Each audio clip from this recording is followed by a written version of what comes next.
Belarus is fully occupied by Russia. It's my opinion. Belarus is fully in dictatorship, and it's occupied by Russia.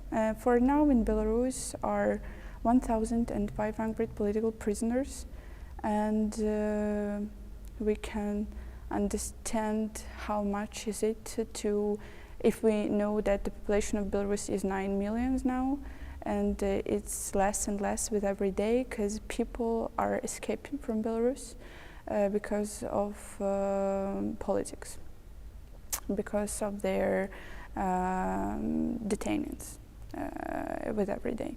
So if we, for example, will open the most famous portal about human rights in Belarus, Spring 96, we'll find out that every day in Belarus we have new arrests, new searches, new detainees, new convictions, new prison terms, and so on and so on. So I think the situation is bad in Belarus now. I think that Putin understands Belarus like his own country. Like, Belarus is not a post-colonial country, it's colonial now. It's easy to use Belarus to attack other countries. For example, I understand why Poland and Lithuania, they're in fear of it, because it's very easy to use Belarus. Lukashenko has no power, and he knows it. And also we have Russian troops everywhere. Why I'm saying that Belarus is occupied? Because we have Russian troops in our military units, because we have their generals as our heads of departments, as our ministries. So why not?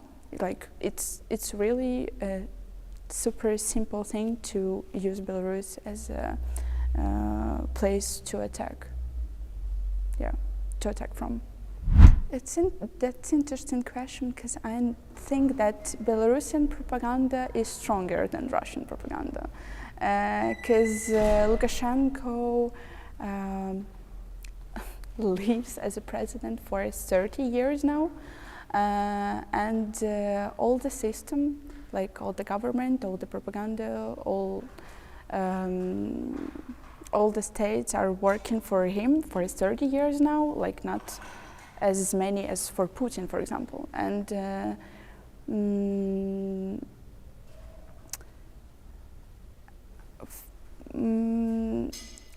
it's more powerful than Russian propaganda, because it's pushed a lot, because we have no any independent media in the country, have no independent journalists in the country, but okay, we have independent journalists, but they're political prisoners. So all of my, we have no independent journalism at all. We have no NGOs in the Belarus now, and it pushes really, like, it has a really massive push on us, like press. And Russian propaganda is only part of Belarusian propaganda in Belarus now, because it's really powerful. As if we will look at Russian propaganda, it's not so.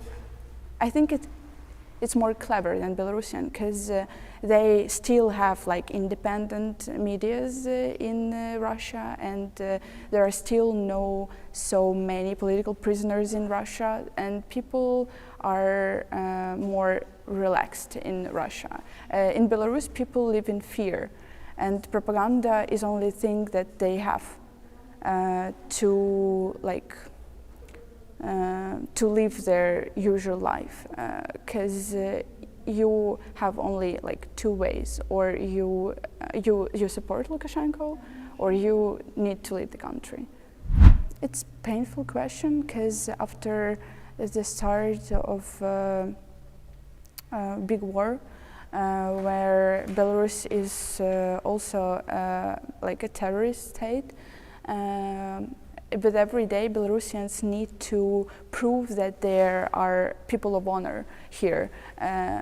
Every day here, when I meet new people, I need to understand that I'm against Lukashenko, I'm against Putin, I support Ukraine, and so on. All of our military volunteers, we have here a Belarusian unit, they also need to show themselves. We need to work better and better with media to show that Belarusians support Ukraine, or Belarusians trying to support Ukraine if Ukraine wants it. And I think that it will be years and years and years to ask for apologize from Ukraine. And I live in Ukraine because I want to support it. I want to, like, with simple questions, I want to make videos from Ukraine, and I want to show for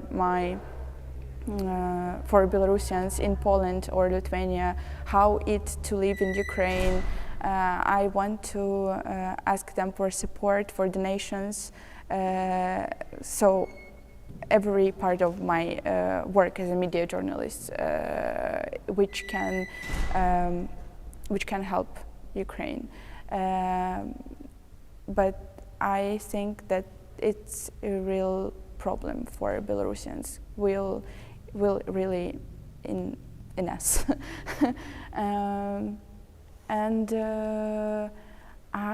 We don't know what the next step of Putin. Will he use Belarus again for attack? We're not sure, and we can't be sure. Our guy who tried to resist,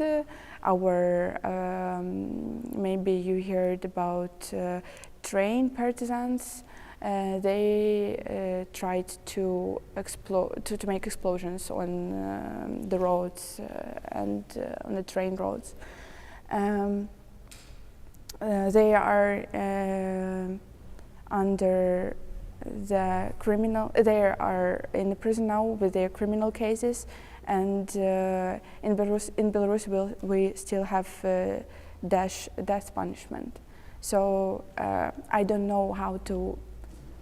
I think that in this situation of our three countries near, the best variant to help and to show your resistance and support is to live in Ukraine. Because if you live in Belarus, you